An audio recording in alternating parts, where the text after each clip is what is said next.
Chunk 1, en contenu dans différentes tailles. Donc, une partie de ce que nous testons maintenant, c'est qu'il est incroyable de pouvoir s'asseoir et regarder une émission pendant 30 minutes. Tout a commencé par un murmure, le genre d'histoire qui rampe dans les couloirs des hôtels de luxe avant d'exploser dans tous les fils d'actualité.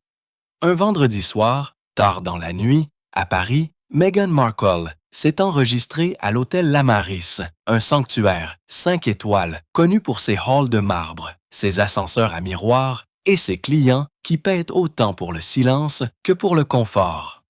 Son arrivée n'était pas enregistrée sous son nom. La réservation a été faite par l'intermédiaire d'un assistant sous le pseudonyme de M. Windsor. Selon le personnel, elle est arrivée vers 23h38. Enveloppée dans un trench coat oversize, des lunettes de soleil toujours sur le nez, malgré l'heure tardive, sans entourage. Pas de fanfare, juste une élégante voiture noire, un chauffeur qui n'a jamais parlé et 2 énormes valises sans étiquettes apparentes. Mais quelques minutes après son enregistrement, le calme et le luxe soigné de l'hôtel ont commencé à s'effondrer. Mais comment puis-je vous donner une recette en 2 minutes? Et où puis-je la partager avec vous? Et comment cela continue-t-il à se développer comme jamais auparavant? Donc, explorez toutes les options de ce à quoi cela pourrait ressembler. Au début, ce n'était que de petites choses, ces choses. Un appel téléphonique houleux dans le hall, des voix fortes derrière le comptoir de la réception, une plainte d'un client concernant une personne criant en anglais près de l'ascenseur. Mais ensuite, il y a eu la véritable perturbation. Le bruit de Meghan qui se disputait, non pas avec le personnel, mais avec quelqu'un dans sa chambre, une voix de femme, en colère et rapide, résonnant dans l'étroit couloir. Puis, un fracas, puis le silence. Au moment où la sécurité de l'hôtel a atteint sa suite, Meghan s'était déjà calmée. Elle a souri poliment, a affirmé que tout allait bien et a demandé de l'intimité. Le personnel s'est exécuté. Après tout, la discrétion était de leur marque de fabrique. Mais ce qu'aucun d'entre eux ne savait, c'est que toute la confrontation avait été filmée. Chaque centimètre des couloirs, des ascenseurs et des entrées du hall de Lamaris était sous surveillance 24 heures sur 24. Normalement, ces images étaient scellées, protégées par les accords de confidentialité stricts de l'hôtel. Mais dans les jours qui ont suivi, quelque chose a mal tourné. Parce qu'un clip de seulement 37 secondes a fuité. Il est d'abord apparu sur un petit forum de potins français, enfoui sous le titre Indoor Video Supreme, A Duchess Loses It in Paris Video Deleted. C'était génial. Donc, le spécial des fêtes en novembre. Nous allons garder un œil dessus. Je fais beaucoup de techniques d'emballage de cadeaux. Chunk 2. Vous savez que j'enseignais l'emballage de cadeaux chez Paper Source. Le lien a disparu en quelques heures, mais à ce moment-là, il avait déjà été téléchargé, mis en miroir et transmis comme un trésor interdit. Les images étaient granuleuses, légèrement inclinées, clairement capturées à partir d'un flux de sécurité. On voyait Meghan debout devant sa suite, à moitié dans la porte, à moitié dans le couloir, son téléphone appuyé contre son oreille. Elle criait, mais pas le genre de cri de colère auquel les gens s'attendaient. C'était désespéré, incontrôlé. « Éteignez cette caméra. Vous m'entendez? Éteignez-la maintenant. » Elle a fait signe vers quelqu'un hors champ, les yeux écarquillés, la mâchoire serrée. Pendant une fraction de seconde, l'ombre d'une autre personne est apparue. Indistincte, mais tenant clairement quelque chose. Puis Meghan s'est avancée comme pour le saisir. Les images se sont terminées là. Pas de contexte, pas d'explication, pas d'audio au-delà de cet unique ordre furieux. Et l'emballage de cadeaux avancés. Donc, vous savez, toutes ces choses que vous faites en tant qu'acteur en audition. Au matin, il s'était répandu sur Twitter, Reddit et Telegram sous le tag « Ajar Hotel Tape ». Les tabloïds français l'ont appelé la crise que Meghan ne voulait pas que vous voyiez. Les médias britanniques l'ont appelé la panique de Paris. Et en 24 heures, ce n'était plus seulement des commérages. C'était une crise mondiale qui menaçait d'exposer bien plus qu'un simple éclat dans un hôtel de luxe. Parce que, comme les enquêteurs et les journalistes l'ont vite découvert, il y avait plus d'une caméra qui tournait cette nuit-là. et l'une d'elles n'appartenait pas à l'hôtel. Vous. Ce n'est pas le cercle complet auquel je m'attendais, mais nous y sommes. Ouais, tu as eu beaucoup de petits boulots. Froyo en était un autre, je crois. Ouais. Humphrey Yogurt, c'était mon premier emploi. Et vous savez, quand je faisais de la calligraphie et juste un rappel, chaque tweet supprimé, fausse déclaration et dissimulation de relations publiques prend des heures à reconstituer. Si vous voulez aider cette chaîne à continuer, cliquez sur le bouton « Rejoindre » et devenez membre. Nous continuerons à exposer ce qu'ils ne veulent pas s'ils ne veulent pas. Au lever du soleil, Paris était réveillé et l'histoire aussi. Chunk 3. Au début, la plupart ont supposé que le clip était faux, une autre fabrication de l'IA conçue pour susciter la controverse. Mais lorsque le Figaro a confirmé que la conception du couloir et l'horodatage des images correspondaient à la configuration de sécurité interne de l'hôtel Lee, le scepticisme s'est transformé en choc. L'horodatage indiquait 23h59, le 28 juin, la même nuit où Meghan s'était discrètement enregistrée. En quelques heures, les médias internationaux ont appelé l'hôtel pour obtenir des commentaires. Aucun n'est venu, mais une seule fuite provenant du groupe WhatsApp crypté du personnel a dit au monde ce qu'il devait savoir. Les images étaient réelles. Une responsable du service d'entretien ménager, s'exprimant sous couvert d'anonymat, a déclaré à Léonde « Ce n'était pas la première fois qu'elle élevait la voix ce soir-là. On nous a dit de rester à l'écart du 6e étage. Quelque chose à propos d'un désaccord sur les autorisations de tournage. » Autorisation de tournage. Cette phrase est devenue l'étincelle qui a mis le feu aux poudres. Parce que ce que personne en dehors de cet hôtel ne savait, pas encore, c'est que Meghan n'était pas venue seule à Paris après tout. 2 heures avant la confrontation, des images de vidéosurveillance de l'entrée de service arrière ont capturé une petite équipe de tournage entrant par la porte du personnel. Pas de bagages, pas de badge, juste des caméras dans des étuis rembourrés et un presse-papier avec le logo d'Arshawil Productions, sa société personnelle. Selon les journaux internes qui ont ensuite fuité dans Variety France, Meghan avait réservé la suite pour une retraite créative privée. Mais en réalité, la pièce avait été transformée en un plateau de tournage temporaire avec du matériel de sonorisation, des éclairages et même une table de maquillage installée près de la fenêtre donnant sur les jardins des Tuileries. Le projet, ont confirmé plus tard des initiés, était censé être un journal visuel intime. Des images montrant Meghan non filtrée, voyageant seule et renouant avec son objectif. Seulement cette fois, les choses ne se sont pas passées comme prévu. La direction de l'hôtel a découvert les caméras après un contrôle de routine lorsque le personnel a remarqué un trépied installé près de la porte de la salle de bain. C'est une violation directe du règlement de l'hôtel. Filmer sans autorisation préalable peut entraîner la fin immédiate du séjour.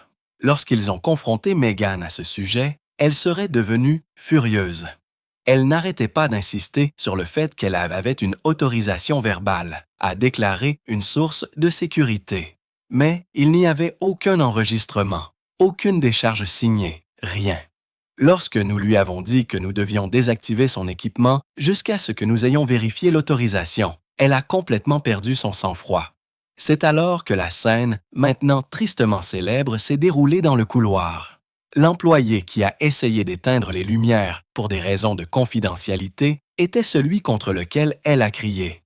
La caméra qu'elle a crié d'éteindre n'était pas celle de l'hôtel, c'était la sienne. Chunk 4. Au milieu de l'après-midi, de nouveaux angles des images ont commencé à circuler. Différents horodatages, un cadrage légèrement différent. Quelqu'un quelque part avait accès à plus que le simple clip du couloir qui avait fuité. Les utilisateurs de Twitter ont commencé à reconstituer les fragments comme des détectives, à synchroniser les horodatages, à analyser les échos, à tracer les réflexions et les miroirs. Des hashtags comme Hotelgate, Shark Meltdown et Paris Uncut ont atteint le sommet des listes de tendances. Pendant ce temps, à l'intérieur de l'Aris, le chaos régnait. Les clients étaient furieux. Les journalistes ont envahi l'entrée. le personnel de sécurité avait l'ordre strict de ne faire aucun commentaire. Mais à huis clos, un problème plus important se posait. La fuite ne provenait pas d'un client ou d'un pirate informatique. Elle provenait de l'intérieur de l'équipe de surveillance de l'hôtel. Selon une note interne qui a ensuite fuité dans le Guardian, l'un des superviseurs de l'équipe de nuit avait copié les images sur une clé USB et les avait vendues à un courtier en potin pour 18 000 $. Mais lorsque ce courtier a téléchargé le clip trop tôt, il a échappé à tout contrôle. À la fin de la journée, les avocats de Meghan étaient au téléphone avec l'hôtel et les autorités françaises de protection des données, menaçant d'intenter une action en justice pour la diffusion illégale d'enregistrements privés. Mais leur indignation n'a fait qu'attiser le feu, parce que pendant que son équipe criait à propos de la vie privée, le monde commençait à poser une question bien plus dangereuse. Si Meghan ne voulait pas que les caméras tournent, pourquoi y en avait-il autant cette nuit-là? Alors que le monde repassait le clip de 37 secondes en boucle, de nouvelles preuves ont commencé à faire surface, des fragments de bruit numériques qui ont transformé le mystère en un véritable scandale international. À 14h18, le lendemain, un utilisateur du fil Reddit RR Paris Leaks a publié ce qui semblait être des images fixes d'un angle différent, cette fois à l'intérieur de la suite elle-même. Les images granuleuses montraient une vue partielle de la chambre de Meghan, des bagages de créateurs, 2 éclairages annulaires et une caméra portable placée sur une coiffeuse. Mais l'image la plus effrayante a capturé Meghan au milieu d'un mouvement, son reflet dans le miroir, la bouche ouverte, pointant vers quelqu'un derrière l'objectif. La légende en dessous disait simplement « Elle ne criait pas sur la sécurité de l'hôtel, elle criait sur son équipe ». Cette révélation a bouleversé l'histoire. En quelques heures, les journalistes de divertissement ont commencé à contacter les sources médiatiques françaises pour vérifier si l'équipe de Meghan avait loué du matériel de tournage commercial cette semaine-là. La réponse est venue rapidement, oui, sous un pseudonyme de production locale enregistré par l'un de ses assistants basé aux États-Unis. Des documents obtenus par Paris Match ont confirmé qu'une équipe de production créative avait demandé des permis pour filmer dans plusieurs lieux de Paris pour un projet intitulé Grace Under Fire. La description, une réflexion personnelle sur la célébrité, la liberté et la résilience féminine. Il n'a pas fallu longtemps aux tabloïds pour faire le lien. Grace Under Fire était le projet secret de Meghan, une suite à son documentaire non publié de Montecito, qui avait été mis de côté après la retombée de Dior. Chunk 5. Les images de Paris étaient censées être sa grande pièce maîtresse émotionnelle, son retour en Europe brut et non scénarisé. Sauf que, comme il s'est avéré, rien de cette nuit n'était non scénarisé. Un dénonciateur du personnel de maintenance de l'hôtel a déclaré plus tard au Télégraphe qu'ils avaient installé des caméras cachées à l'intérieur de sa chambre toute la journée. Des mini GoPro cachés derrière des miroirs sur les lampes de chevet, même dans les arrangements floraux. Elle voulait de l'authenticité, mais elle voulait la contrôler. Ainsi, lorsque l'équipe de sécurité interne de l'hôtel a découvert les appareils dissimulés lors de son inspection nocturne, tout a explosé. L'équipe a été confrontée, l'équipement a été signalé, et Meghan, réalisant que ces images pourraient être confisquées, a essayé de tout arrêter. C'est alors que les cris ont commencé. « Éteignez cette caméra !» a-t-elle crié. « Vous ne me filmez pas quand je ne suis pas prête. » Mais voici l'ironie cruelle. En essayant d'arrêter le tournage, elle a créé les images mêmes qui la détruiraient. Le soir, les principaux médias avaient repris l'histoire. CNN l'a appelée une crise, prise dans une crise. Le Daily Mail l'a qualifiée d'horreur cachée de l'hôtel. Et sur les réseaux sociaux, les utilisateurs ont débattu de chaque image, analysant son ton, sa posture, ses yeux. Était-elle furieuse, paniquée, coupable? Ses défenseurs ont affirmé qu'elle avait été provoquée, que sa vie privée avait été violée par des employés zélés et des taupes de paparazzi. Mais des initiés ont brossé un tableau plus sombre. Que Meghan essayait de mettre en scène la vulnérabilité et a perdu le contrôle lorsque la réalité n'a pas coopéré. Un dirigeant du divertissement qui avait travaillé avec elle sur des projets passés a déclaré à Deadline: elle ne se contente pas de diriger son image, elle la scénarise. Et si la vraie vie ne correspond pas, elle la réécrit en direct. Cette nuit-là, Paris a refusé de suivre son scénario. Pendant ce temps, le directeur général de l'hôtel était confronté à une pression croissante des deux côtés. Les avocats de Meghan ont exigé que les bandes originales soient détruites, invoquant des violations de la vie privée. Mais les autorités françaises avaient déjà ouvert une enquête sur le tournage non autorisé dans une propriété privée. À la fin de cette journée, le Mary's était assiégé. Des journalistes devant, des enquêteurs à l'intérieur, des clients se faufilant par les issues de secours pour éviter d'être photographiés. Et pourtant, personne ne savait qui avait divulgué les images intérieures supplémentaires. Ce mystère ne serait résolu que quelques jours plus tard, lorsqu'un journaliste français a découvert un nom qui a envoyé des ondes de choc dans le monde du divertissement. Un nom lié non pas à l'hôtel, ni au courtier en potin, mais à l'un des propres caméramans de Meghan. La fuite, il s'est avéré, ne provenait pas d'un étranger ou d'un initié de l'hôtel. Chunk 6. Elle provenait du propre cercle de Meghan. Le coupable a été identifié comme Jonas Bell, un directeur de la photographie indépendant qui avait travaillé avec l'équipe de Meghan sur plusieurs projets à petite échelle à Los Angeles. Selon sa page LinkedIn, Jonas se spécialisait dans la narration immersive et véridique, le genre d'esthétique brute et portable que Meghan avait souhaité pour Grace Under Fire. Lorsque son nom a fait surface dans Lip Peresiang, la réaction en ligne a été instantanée. Qui était-il? Pourquoi quelqu'un de son équipe divulguerait-il des images? Il n'a pas fallu longtemps pour que les réponses émergent. Jonas aurait été renvoyé à peine 48 heures après l'incident de l'hôtel. Dans un message anonyme vérifié plus tard par des experts en criminalistique numérique, il a partagé des captures d'écran de textos qu'il avait échangés avec l'assistante de Meghan cette nuit-là. Des messages qui peignaient une scène chaotique, presque surréaliste. 23h54. Jonas, on tourne toujours. Elle a dit: gardez l'objectif levé, même si elle est contrariée. 23h58. Assistante. Non, arrêtez tout, elle craque. 00h02. Jonas, elle m'a dit de ne pas m'arrêter. Elle a dit: si je craque, ils doivent le voir.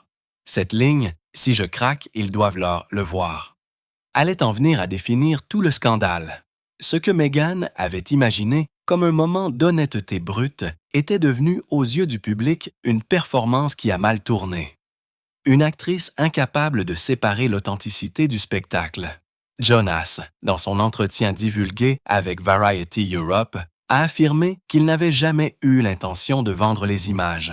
Il a dit qu'il n'avait envoyé des copies que pour se protéger après que les avocats de Meghan l'aient menacé de le poursuivre pour rupture de contrat. Elle voulait le contrôle, a-t-il dit. Même ses craquages devaient être beaux. L'entretien s'est répandu comme une traînée de poudre. Soudain, l'incident de l'hôtel Meghan n'était plus seulement une crise de célébrité. C'était une pièce de moralité sur la célébrité, le contrôle et ce qui se passe lorsque la performance ne s'arrête jamais. Mais pour Meghan, les retombées ont été personnelles et brutales. Ses représentants ont qualifié Jonas d'entrepreneur mécontent avec une vengeance. Ses avocats ont publié des déclarations l'accusant de manipuler le contexte et de fabriquer l'intention. Pourtant, en coulisses, des initiés l'ont décrite comme ébranlée jusqu'à la moelle. Selon un membre de son cercle restreint, Meghan n'avait pas quitté sa maison de Montecito depuis 3 jours. Elle avait éteint son téléphone, refusé les appels de la presse et passé des heures à revoir d'anciennes images du voyage à Paris à la recherche de ce qui avait exactement mal tourné. La réponse était partout et nulle part. Chunk 7. Ce n'était pas un seul moment, c'était la tendance. L'effondrement lent d'une image soigneusement construite sous le poids de trop de performances. En milieu de semaine, le hashtag des images de l'hôtel avait dépassé les 120 millions de vues. Netflix aurait annulé toutes les réunions de développement en cours pour Grace Under Fire. Et Dior encore fraîchement sortie du scandale précédent, a publié une déclaration cinglante à Elle France. Le luxe, c'est la retenue. Le silence peut être plus puissant que le spectacle.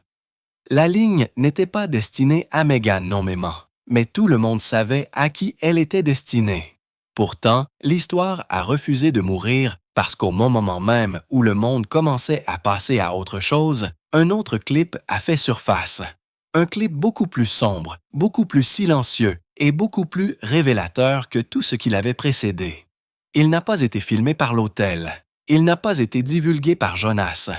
Il a été enregistré sur le propre téléphone de Meghan et lorsqu'il est apparu en ligne, il a de nouveau changé tout le récit. La nouvelle vidéo est apparue juste après minuit, téléchargée sur un site obscur de partage de fichiers européens avant d'être mise en miroir sur Reddit et X. Son titre était simple, presque clinique. Enregistrement interne, 28 juin, flux privé. À première vue, cela ressemblait à un journal de selfie typique, tenu à la main, légèrement tremblant.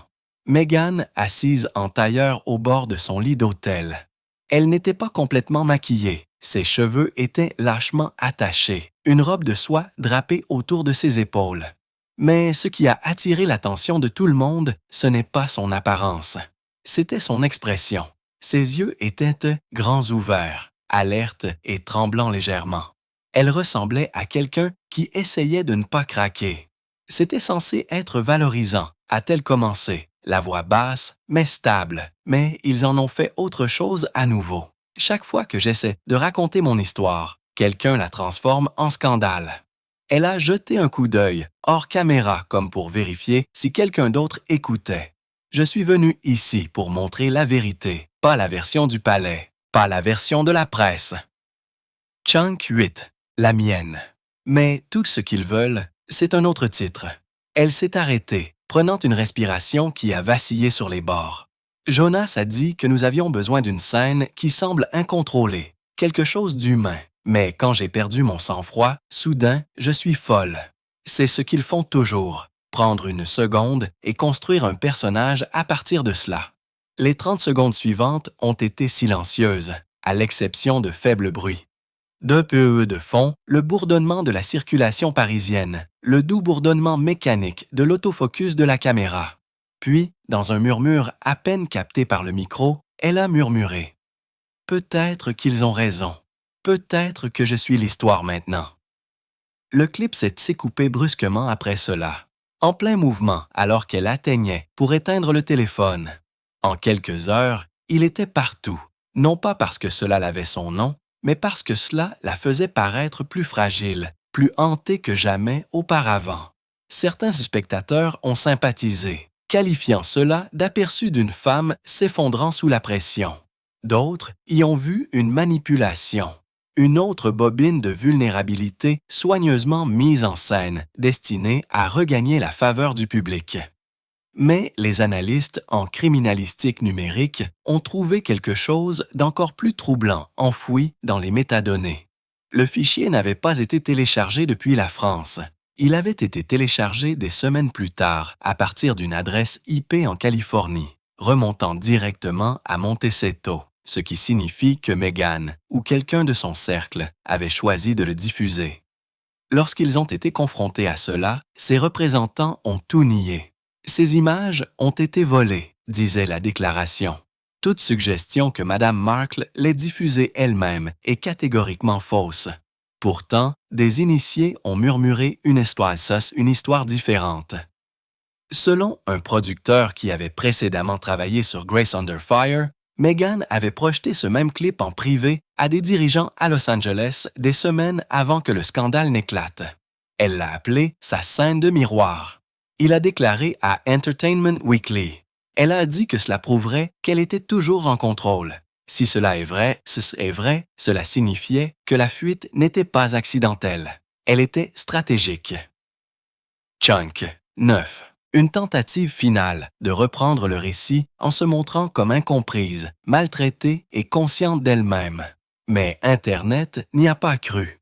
Les images étaient trop soignées, le cadrage trop parfait. L'émotion trop cinématographique pour paraître authentique. Des mèmes et des montages ont inondé TikTok et des comparaisons côte à côte de sa scène de miroir et de ses précédents documentaires Netflix. L'expression « peut-être que je suis l'histoire maintenant » est devenue un extrait sonore viral utilisé sarcastiquement dans des clips sur des influenceurs simulant des crises pour l'engagement. Pendant ce temps à Paris, les enquêteurs ont poursuivi leur enquête sur la fuite d'origine de l'hôtel. Ce qu'ils ont trouvé dans les archives de sécurité supprimées de l'hôtel n'a fait qu'approfondir le mystère. Il manquait des minutes dans la chronologie des images, des segments entiers effacés entre 12h04 et 12h09, 5 minutes disparues. Et selon l'horodatage de la sécurité, c'était la fenêtre précise où l'assistante de Meghan, Eva Coburn, avait accédé au système de vidéosurveillance à l'aide d'un badge de personnel temporaire. Le rapport interne de l'hôtel s'est terminé par une phrase. Il ne s'agissait pas d'une intrusion de l'extérieur. C'était une suppression contrôlée. L'implication était claire.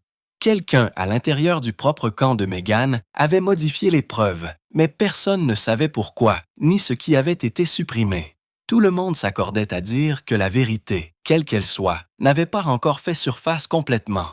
Et quand elle le ferait finalement, ce ne serait pas seulement un autre titre. Ce serait la fin de sa dernière illusion.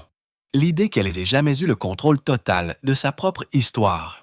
Pendant 48 heures, les 5 minutes manquantes sont devenues l'obsession de tous les bureaux de presse, de Londres à Los Angeles. Qu'est-ce que l'assistante de Meghan avait effacé et pourquoi? Des équipes de criminalistique informatique embauchées par l'hôtel et les autorités françaises ont commencé à disséquer les journaux du système. La conclusion était effroyablement simple. La suppression n'était pas bâclée ou paniquée. Elle était chirurgicale. Quelqu'un qui connaissait l'architecture du réseau avait accédé aux caméras à distance, coupé un segment précis et exporté une sauvegarde avant d'effacer la trace. Pour le public, cela ressemblait à de l'espionnage. Pour le cercle intime de Meghan, cela ressemblait à de la survie. À présent, son domaine de Montecito s'était transformé en une forteresse. Chunk, 10. Des journalistes campaient aux portes. Des drones planaient au-dessus de la propriété. Des avocats allaient et venaient à toute heure. À l'intérieur, Meghan aurait tenu des réunions nocturnes avec ce qu'un initié a appelé son conseil de crise, une poignée de conseillers, d'experts en sécurité numérique et un réparateur hollywoodien spécialisé dans la réanimation de la réputation. Mais l'atmosphère était tendue, fragile et volatile. Selon un ancien assistant, Meghan oscillait entre le calme calculateur et la panique explosive. Elle arpentait la pièce, répétant sans cesse « Ils pensent m'avoir rattrapé, mais ils ne savent pas ce qui s'est réellement passé. » Puis elle se taisait, regardant par la fenêtre comme si elle regardait sa vieille vie brûler. Lorsque le Guardian a publié un résumé de police divulgué confirmant qu'Eva Coburn avait accès au réseau de l'hôtel, Meghan a brisé son silence. Par l'intermédiaire de son avocat, elle a publié une déclaration qui disait « Mademoiselle Coburn a agi de manière indépendante sans autorisation. Nous coopérons pleinement avec les autorités françaises et n'avons aucun autre commentaire. » Mais en privé, l'histoire était plus compliquée. Eva n'était pas seulement son assistante, elle était aussi sa confidente. Elle avait travaillé pour Meghan pendant près de 3 ans, gérant les courriels personnels, coordonnant les horaires de presse, écrivant même des parties de déclarations officielles. L'idée qu'Eva ait agi seule semblait impossible jusqu'à ce qu'Eva disparaisse. La même nuit où la déclaration a été rendue publique, le téléphone sonné d'Eva s'est déconnecté. Son appartement à Santa Barbara a été trouvé vide, les vêtements disparus, l'ordinateur portable manquant, sa voiture abandonnée dans une aire de repos près de Big Sur. En quelques heures, les tabloïds lançaient déjà des théories du complot. L'assistante de Meghan a-t-elle fui le pays? Le dénonciateur des images de l'hôtel disparaît. Mais il y avait un fil que les médias n'avaient pas remarqué. Un indice enfoui dans l'histoire numérique d'Eva. Les enquêteurs français ont retracé sa dernière activité IP connue à un serveur de courriel sécurisé situé à Zurich. Le message qu'elle a envoyé était court, crypté et plus tard partiellement récupéré. Il disait Dites-lui que je ne l'ai pas trahi. Je l'ai supprimé parce que c'était pire que ce dont elle se souvient. Cette seule phrase a tout changé. Qu'est-ce qui aurait pu être pire que les images que le monde avait déjà vues? Des rumeurs ont éclaté sur toutes les plateformes. Certains ont affirmé que cela montrait Meghan confrontant physiquement un membre du personnel. D'autres ont dit que cela capturait une conversation qui impliquait quelqu'un de puissant. Une marque, une connexion royale, peut-être même une personnalité politique. Chunk, 11. Pendant ce temps, à Montecito, l'équipe de Meghan était en confinement total. Tous les employés ont été obligés de signer de nouveaux accords de confidentialité. Les téléphones ont été remis à la porte d'entrée. La firme de relations publiques gérant son image a brusquement résilié son contrat, invoquant des différences éthiques irréconciliables. Et à travers tout cela, le silence de Meghan s'est approfondi. Pas d'entrevue, pas de publication, pas d'apparition. Mais des initiés disent qu'elle travaillait toujours, de manière obsessive, frénétique, compilant ses propres fichiers, rassemblant des fragments de ses projets passés, des mémos vocaux, des courriels, des textes supprimés. Elle construisait quelque chose, a murmuré une source, un contre-récit, peut-être même une arme, car si Eva avait pris quelque chose, Meghan le voulait en retour, ou elle voulait s'assurer que le monde voyait sa version en premier. Et ainsi, la 6e nuit après la fuite, un lien vidéo crypté est apparu dans les boîtes de réception de 3 grands journalistes du divertissement. Pas d'expéditeur, pas de ligne d'objet, juste un seul nom de fichier, Hotel Truth Final Move. Et quand ils ont appuyé sur Play, l'histoire a changé à nouveau. Le fichier ne durait que 4 minutes, mais c'était suffisant pour raviver toute la frénésie mondiale. La vidéo s'est ouverte dans un silence total. Puis lentement, le contour faible d'une chambre d'hôtel est apparu. Les rideaux étaient tirés. L'air épais de cette teinte cinématographique dorée de la lumière à faible puissance rebondissant sur du marbre poli. La caméra, tenue à la main légèrement instable, a capturé Meghan arpentant pieds nus le sol, son reflet fantomatique dans le miroir. Pas de musique, pas de filtre, juste sa voix. Comprenez-vous ce qu'ils font? A-t-elle dit, son ton vif mais pas criant. Ils vont jeter un coup d'œil à ça et le déformer comme ils le font toujours. Instable, dérangé. Ils ont déjà écrit le titre avant même que j'ouvre la bouche. Une réponse étouffée est venue hors caméra, une voix de femme. Plus tard, l'analyse l'a fait correspondre à Eva Coburn. « Alors arrête de tourner », a dit Eva. « Faisons une pause. » Meghan s'est figée à mi-chemin, regardant directement dans l'objectif. « Non, continue de filmer. Chunk 12. Si je m'arrête maintenant, il gagne. J'ai besoin de preuves. J'ai besoin de la vraie moi sur bande. » Cette ligne, continue de filmer, est devenue l'étincelle qui a ravivé la tempête de feu. Elle a sapé des semaines d'affirmations selon lesquelles Meghan avait été enregistrée contre son gré. Au lieu de cela, elle a révélé qu'elle avait exigé que la caméra continue de tourner. Et pourtant, le ton du clip était plus tragique que scandaleux. Il y avait quelque chose de fracturé dans sa façon de parler, le désespoir de quelqu'un qui combat des fantômes que seule elle pouvait voir. Toutes les femmes qui sont sorties du château sont appelées folles, a-t-elle dit tranquillement, arpentant à nouveau. Ils vous construisent avec des robes et des diamants, puis vous brûlent pour avoir voulu plus. Alors très bien, laissez-les me brûler, mais au moins ils verront les cendres. La vidéo s'est terminée brusquement après cela, avec Meghan s'affaissant sur le lit, sa tête tombant dans ses mains. Pas de cris, pas de crise, juste de l'épuisement. Lorsque Le Mans a publié les images le lendemain matin, le monde s'est divisé en deux. La moitié a vu une manipulatrice prise dans sa propre performance. L'autre moitié a vu une femme poussée à bout, craquant finalement sous un examen minutieux incessant. Mais ce qui a rendu la vidéo vraiment troublante, ce n'est pas les mots. De Meghan, c'est que les analystes numériques ont trouvé en dessous. Ces techniciens légistes étudiant la forme d'onde audio ont découvert de faibles bruits. De fond, une deuxième voix chuchotant près du début, à peine audible sous le bourdonnement de la pièce. Une fois isolée, c'était effroyablement clair. Nous ne sommes pas censés filmer ça, Mag. Une pause. Puis sa réponse, plus silencieuse, plus vive. Ce n'est pas grave. Nous l'effacerons après. La phrase a confirmé le dernier message d'Eva. Les images supprimées avaient été pires parce qu'elles montraient la préméditation. Meghan savait ce qu'elle faisait, avait prévu de détruire les preuves une fois qu'elles auraient servi son objectif. À la fin de la journée, Hôtel Véritif Final était devenu le clip le plus analysé sur Internet. Les YouTubers l'ont disséqué image par image. Les psychologues ont débattu de la question de savoir si sa crise était réelle ou jouée. Chunk, 13. Mais à l'intérieur de la maison de Meghan à Montecito, l'ambiance n'était ni l'indignation ni le remords. Selon un initié, lorsque ses avocats lui ont montré les titres, Meghan a juste ri. Un rire creux, fatigué, qui a duré trop longtemps. « Ils ne comprennent toujours pas », aurait-elle dit. C'était le but. Et sur ce, elle s'est montée à l'étage, laissant son équipe se regarder, ne sachant pas si elle venait d'assister à son effondrement ou à sa stratégie. Parce que s'il y avait une chose sur laquelle tout le monde pouvait s'accorder maintenant, c'était ceci.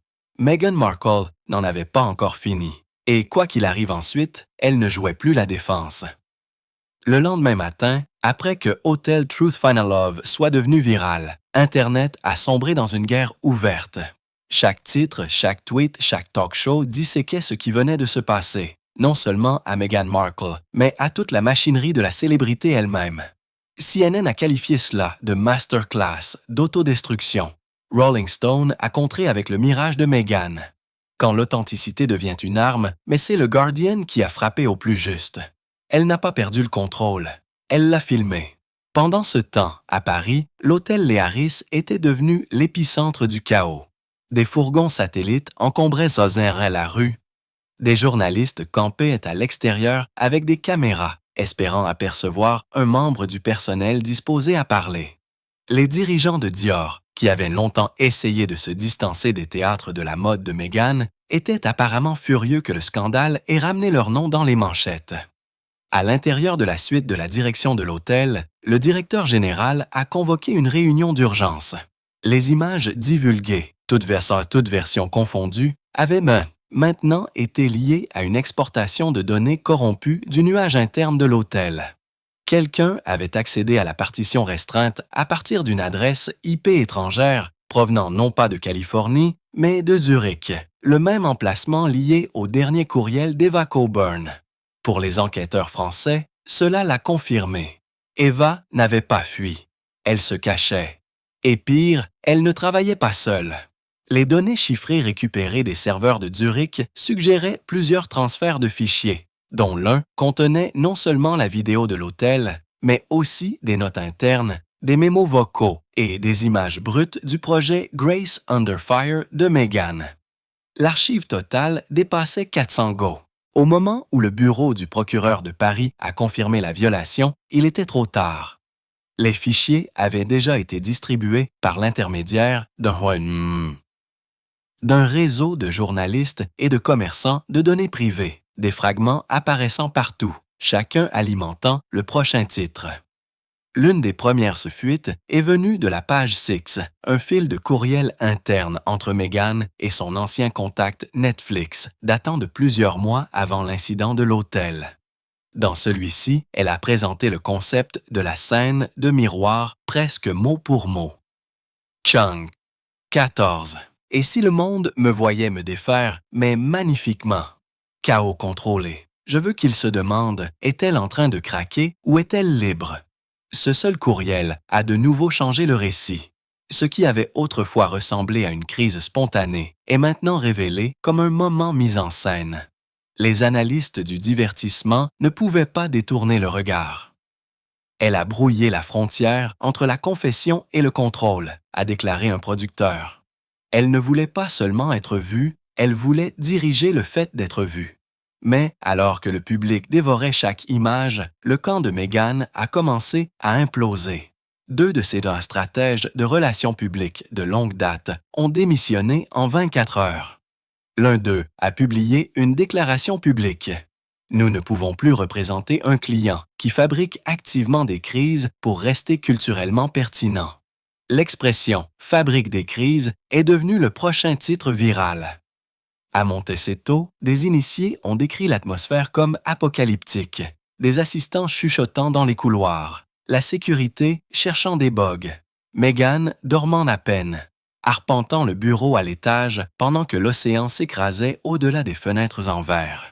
Selon un témoin, elle a commencé à utiliser un tableau blanc pour cartographier chaque média, chaque journaliste, chaque source qui avait divulgué, dessinant des cercles rouges, reliant des lignes, murmurant « Il manque encore une pièce ».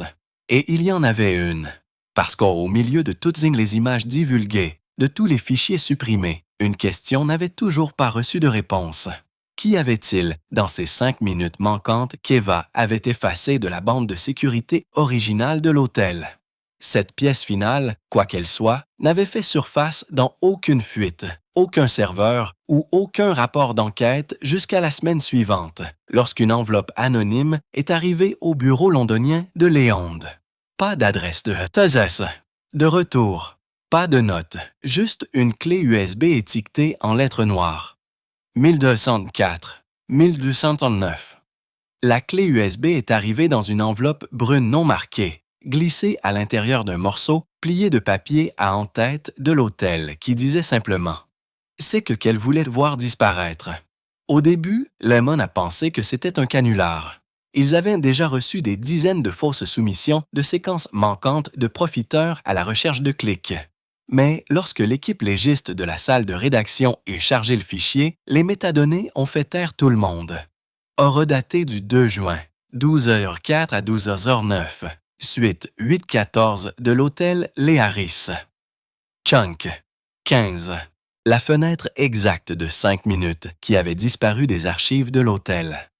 Le clip a commencé de la même manière que les autres, une prise de vue statique à partir d'une caméra de sécurité d'angle. Son objectif fisheye avalant la suite faiblement éclairée.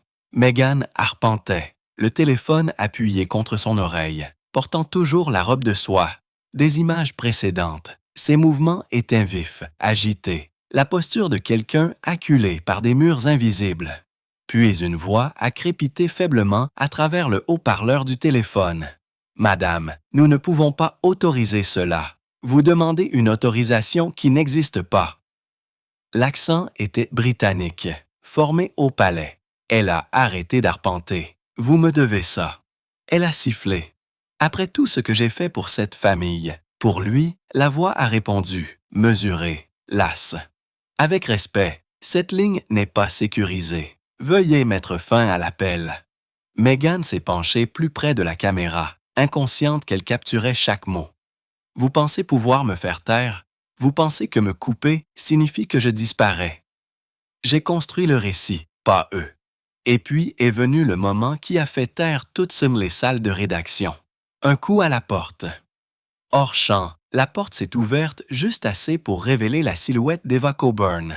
Elle tenait une tablette, le même appareil qui a été découvert plus tard, manquant dans l'inventaire de Meghan. Ils ont dit « Nous ne pouvons rien utiliser de cela », qu'ait chuchoté Eva. « Vous devez arrêter de filmer. » Meghan s'est retournée, les yeux flamboyants. « Non, c'est ça l'histoire. Ils veulent que je me taise, mais je vais leur montrer ce qu'ils ont fait. » Elle s'est approchée, son reflet vacillant dans le miroir derrière elle. La caméra a capté le flash de l'écran de son téléphone, l'icône d'enregistrement rougeoyant. Puis, elle l'a dit. La ligne qui dominerait les manchettes la semaine suivante. Éteignez cette caméra. Non. Le monde me filme depuis des années. Chunk, 16. C'est mon tour maintenant. Pendant quelques secondes, les images sont restées étrangement immobiles. Meghan s'est tenue immobile, regardant dans l'objectif comme si elle osait cligner des yeux en premier. Puis, elle a tendu la main, a couvert la caméra de sa main et le cadre s'est coupé au noir. Silence. Lorsque Lemon a publié les images prudemment avec des clauses de non-responsabilité légale, la réaction mondiale a été instantanée. Les hashtags ont explosé. Vérité de l'hôtel Jerk. Caméra Jerk off. 5 minutes de folie. Certains ont qualifié cela de preuve de crise. D'autres ont vu cela comme de l'art de la performance qui a mal tourné. Le titre de CNN a parfaitement capturé la division. Meghan filmait-elle une crise ou en dirigeait-elle une? À Los Angeles, les avocats du divertissement se sont empressés d'analyser les conséquences. La révélation qu'un fonctionnaire du palais britannique avait été à l'autre bout de l'appel a créé un tout nouveau scandale qui pourrait entraîner le palais de Buckingham dans le désordre. Mais le détail le plus obsédant est peut-être venu de l'analyse numérique des images. Dans les 2 dernières secondes avant la panne d'électricité, le capteur infrarouge de la caméra a capté un mouvement derrière le reflet de Meghan. Une deuxième silhouette se déplaçant dans le coin de la pièce, trop floue pour être identifiée, trop délibérée pour être ignorée. Les théories clés ont explosé du jour au lendemain. Certains ont affirmé qu'il s'agissait d'un membre de l'équipe. D'autres ont chuchoté à propos d'un manieur d'ombre envoyé pour récupérer les images. Mais une chose était indéniable, les 5 minutes manquantes ne manquaient plus. Et au lieu de faire taire l'histoire, elle se l'avait transformée en quelque chose de plus sombre. Un mélange de paranoïa, de pouvoir et de performance qu'aucune équipe de relations publiques ne pourrait jamais démêler. Et quelque part, regardant de loin, Eva Coburn a finalement brisé son silence. Elle a envoyé un message à un journaliste d'investigation de Vanity Fair. Je vous avais dit que c'était pire que ce dont elle se souvient. Mais elle n'était pas la seule à être filmée. Lorsque le dernier message d'Eva Coburn a frappé Vanity Fair, il a explosé comme une bombe silencieuse. Chunk 17. Elle n'était pas la seule à être filmée. Ces sons et mots ont ouvert complètement le récit. En quelques heures, les enquêteurs, les analystes des médias et les théoriciens du complot ont envahi tous les angles de l'affaire. Si Meghan n'était pas la seule à être filmée, qui d'autre était dans cette pièce? Et qui était derrière la deuxième caméra? 2 jours plus tard, un rapport d'enquête de Der Spiegel a offert le premier indice choquant. Les autorités françaises avaient discrètement découvert des fragments d'un enregistrement supplémentaire. Des images capturées à partir d'une microcaméra intégrée dans le miroir décoratif de la suite. L'appareil n'avait pas été délivré par l'hôtel. Il avait été placé manuellement des semaines avant l'événement par un entrepreneur externe embauché en vertu d'une licence de service technique à court terme. Le nom sur le fichier de l'entrepreneur est Colurn. Eva avait installé un objectif caché, mais pas pour elle-même.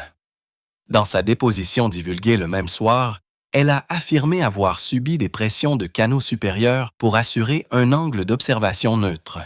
Lorsqu'on lui a demandé d'identifier qui étaient ces canaux supérieurs, elle s'est tue, invoquant les statuts internationaux sur la vie privée. L'implication était immédiate. Quelqu'un en dehors de l'équipe de Meghan, possiblement lié à des intérêts royaux ou corporatifs, avait surveillé ses mouvements.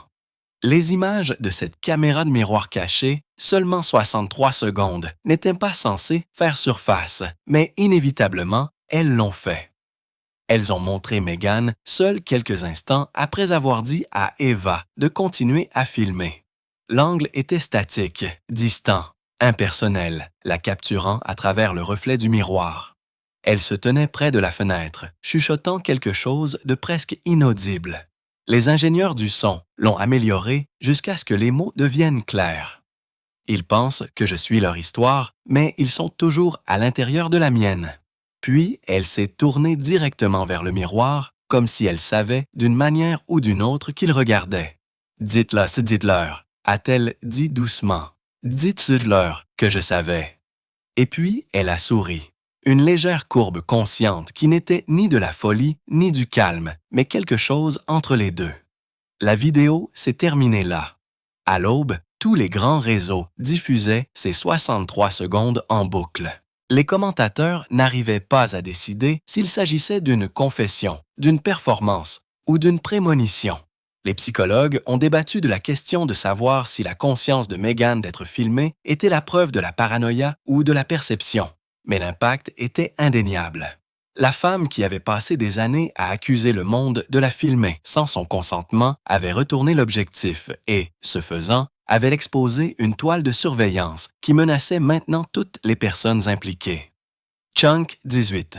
En une semaine, la Commission française de protection de la vie privée a émis des mandats contre les entités externes non identifiées qui avaient commandé la caméra de miroir. Des rumeurs liaient le financement à un groupe de médias basé à Londres ayant des liens discrets avec des investisseurs de tabloïds. L'histoire a de nouveau métastasé. Ce qui a commencé comme une crise de célébrité était devenu une enquête à grande échelle sur l'espionnage, le chantage d'entreprise et l'ingérence royale. Au fur et à mesure que le scandale s'étendait, Meghan a complètement disparu de la vue du public. Son domaine à Monteito est devenu sombre. Pas de lumière, pas de livraison, pas de déclaration. Mais une nuit, des paparazzis stationnés près des falaises ont aperçu une silhouette, marchant le long du sentier de l'océan enveloppée dans un manteau tenant une caméra. Certains ont juré que c'était elle. D'autres ont insisté sur le fait que c'était un leurre. Quoi qu'il en soit, cette image, une silhouette tenant son propre objectif contre la mer, est devenue le chapitre de clôture de la saga. Parce qu'à ce moment-là, le monde avait cessé de se demander si Meghan Markle était devenue folle ou brillante, ou les deux. Il posait une question bien plus troublante. Avait-elle dirigé l'histoire depuis le début? Et, quelque part au plus profond d'un serveur cloud crypté, un nouveau fichier est apparu discrètement. Pas de date, pas de signature, juste un titre. Projet Réflexion. Chapitre 2. Et sur ce, l'écran s'estompa au noir.